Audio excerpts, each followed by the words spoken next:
Welcome back to the program, everyone. We're still talking about President Bola Tinubu's response to the nationwide protests and how the protesters are responding to the president's message. I have live in the studio the special assistant to President Bola Tinubu on public affairs, Aide. Welcome to the program, sir. Thank you for having me.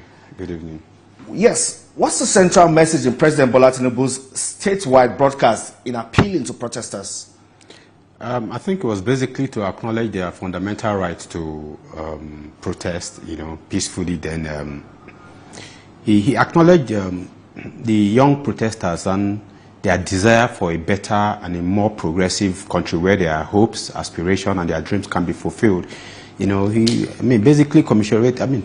He expressed profound sadness over loss of lives and properties. They commiserated with the families of those that have died. Then asked for immediate cessation of violence and destructions of properties. It's a fatherly conversation with Nigerians, saying, "I hear you." He definitely understands, the pain. He understands the reason behind the protest, but at the same time, he's trying to, equally inform Nigerians that decisions that have been taken are painful but essential. If whatever it is we cry for today are going to be fixed for today and tomorrow, then these decisions have to be taken. Over the years, they've been swept under the carpet. And, we've only pushed, the doomsday forward. And we finally have come to a point where we have, a leader who understands what leadership is about, which isn't about just taking the easy and simple decisions, but making the tough decision that is for the best of your citizens for today and for tomorrow. He basically tried to explain to the people as to why the decisions have been taken. He understands the pain, and to say that in no time, the pains will be over, and we'll all be able to reap the fruits of this tough decision then, because we'll have a productive nation for ourselves. Trust Nigerians, they have dissected President Bola Tinubu's speech and even given different dimensions of analysis. But they say that he did not speak directly to the demands of the protesters.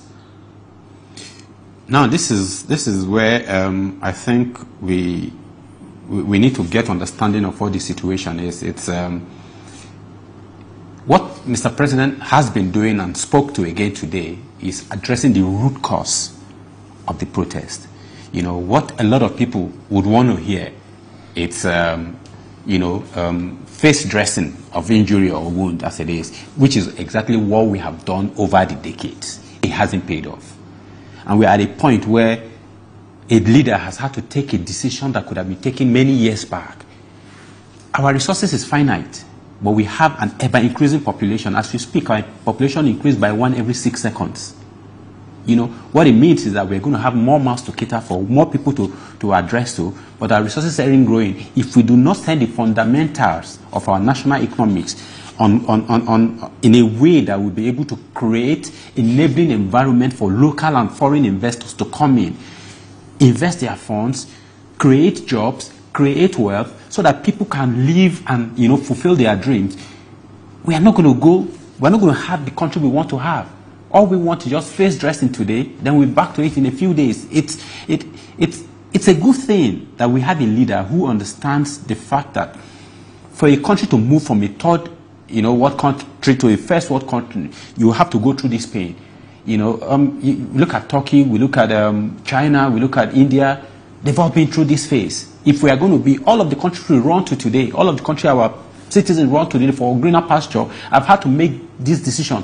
It is painful, but if we endure, like you said, and are patient with these policies to pay off, this generation, generations to come will forever be grateful for the sacrifice of this generation. Yeah, President Bola Tinubu in that statewide broadcast talked about how his administration in 14 months have been able to lift or reduce the debt burden. Before the country spent about 97% of revenue generated to service debt, and right now that has been reduced to 68%. He talked about housing. He talked about how the country his administration have been able to ramp up crude oil production. Talked about so many things, but it seems as if these things have not, the impact have not really trickled down. Now, this is what we all need to understand, what the role of government is in any developed economy or developing economy. We have a developing economy. If we're going to move from this to a developed economy, there are fundamental roles that the government must play.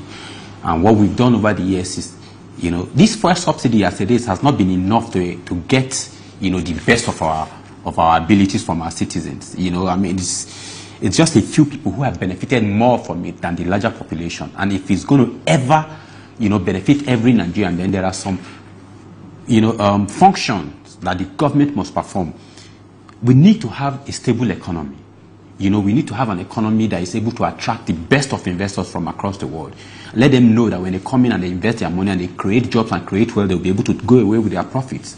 Over $5 billion that we owe to these foreign investors over the years have been paid off in the last 13 months. We have, for the first time, trade surplus over 6.5 trillion.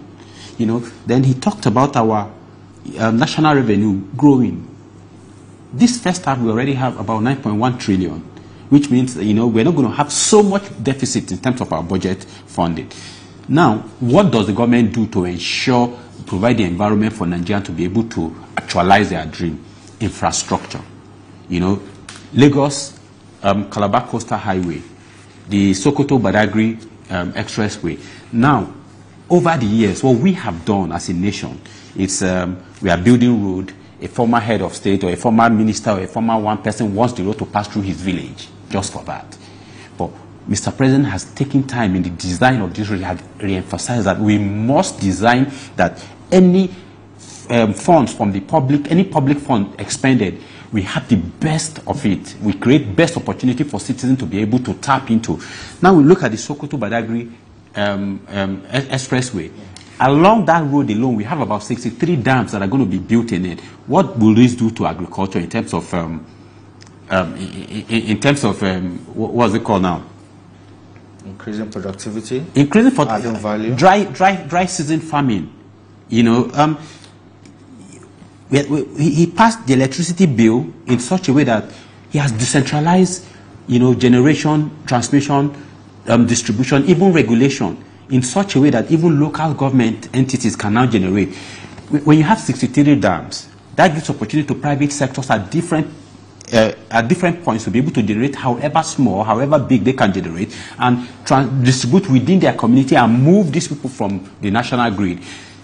We are going to have to understand that jobs just don't come if the government does not have an enabling environment where people who will put their funds into creating these jobs will come in. To do this, we can't have a company, a sector like the oil and gas sector that is not going to be competitive. Nobody's going to come in and invest in it. Since the last one, within the last 1 year, after the change with his presidential orders on the PIA, we've witnessed some sort of, investment in that sector alone. We are tapping more from gas now. We see 3 gas stations, being set up in Delta and Imo.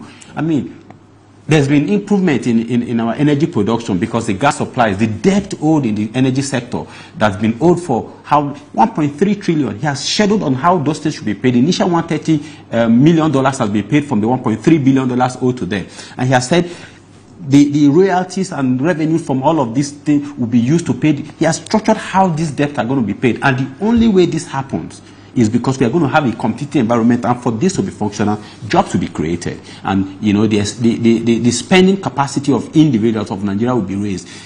He's come up with the consumer credit scheme with about 200 billion naira.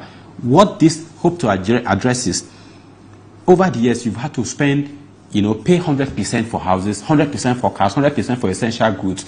In developed countries that we run to, it is not so. They have credit system.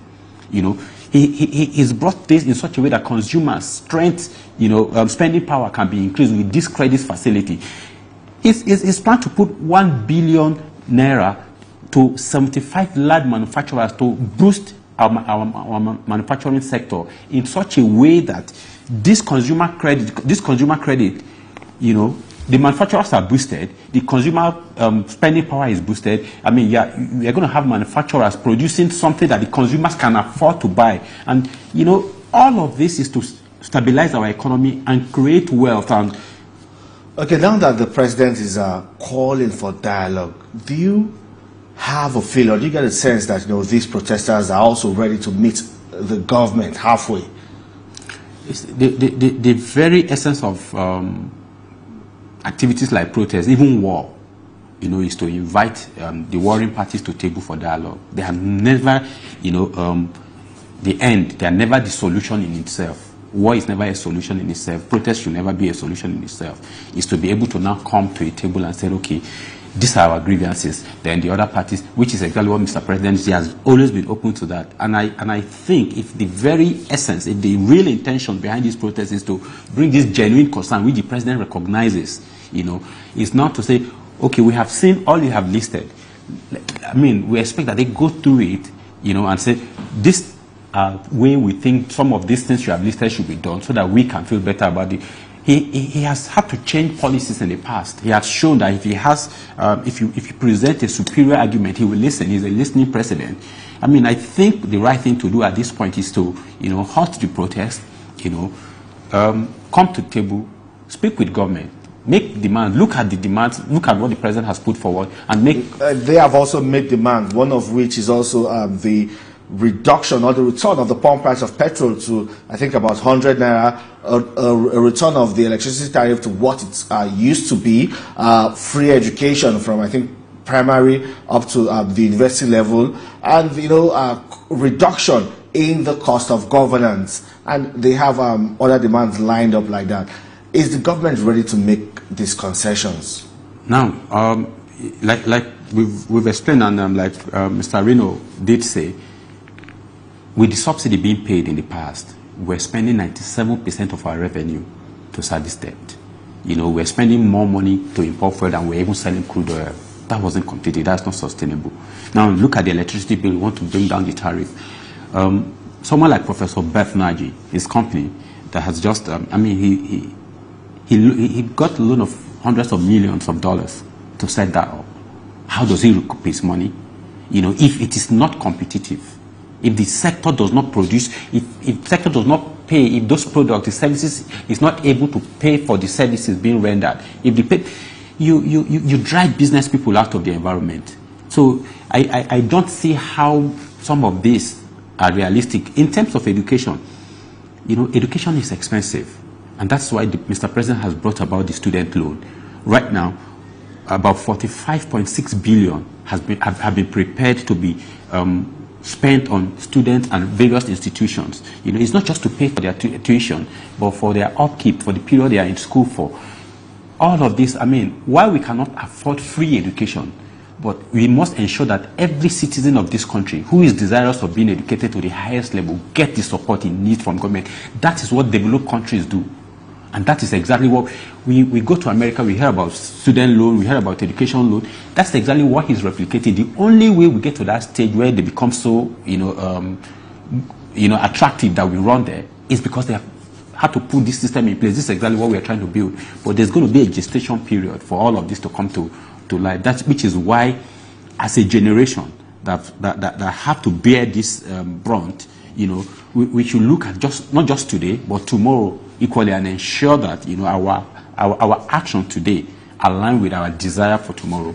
Okay, even the removal of fuel subsidy also put more money in the pockets of governors. Do you feel, maybe your personal view now, do you feel that President Bola Tinubu is being unfairly criticized and attention is not placed on the governors for citizens are not holding them accountable, and everyone is pointing fingers at the president, of course, because the buck stops at his table. But he has also been able to decentralize the distribution of resources to the state, and very soon directly from the federal government to the local government. Do you feel the president is being unfairly criticized and then the governors are getting a breather? I wouldn't say the president is being unfairly criticized, but I think it's as a result of the kind of system we have run over the years, where everything has been centered at everything has been done from the center.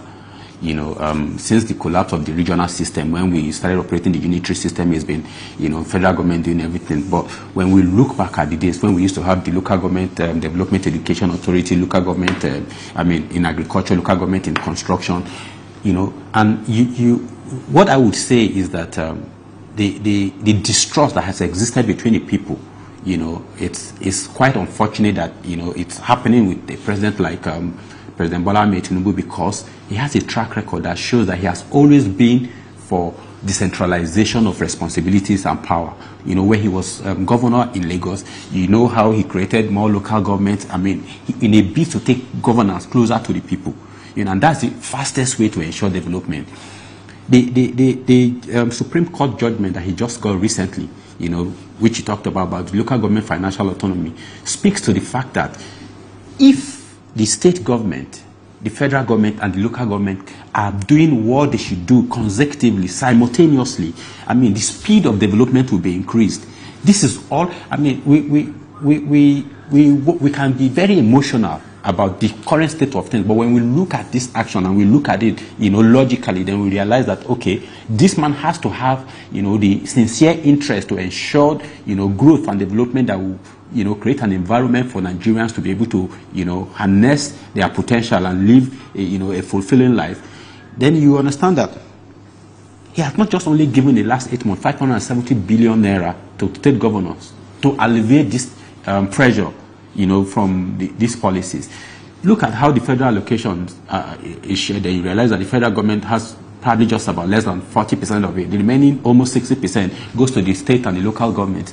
If we get to a stage where we get to hold our local government accountable, hold our states accountable, then find out what they actually do with the funds that get to them, then we'll be able to now look at how to pay less attention to the center, and pay more attention to the governance, to those managing governance that are closest to us at the grassroots. All right, then, Aliu Audu, Special Assistant to President Bola Tinubu on Media and Public Affairs. Thank you for your time on the program. We'll take a quick break. When we return, the National Chairman of the Social Democratic Party will join me to give some perspective to our conversation. Don't go away.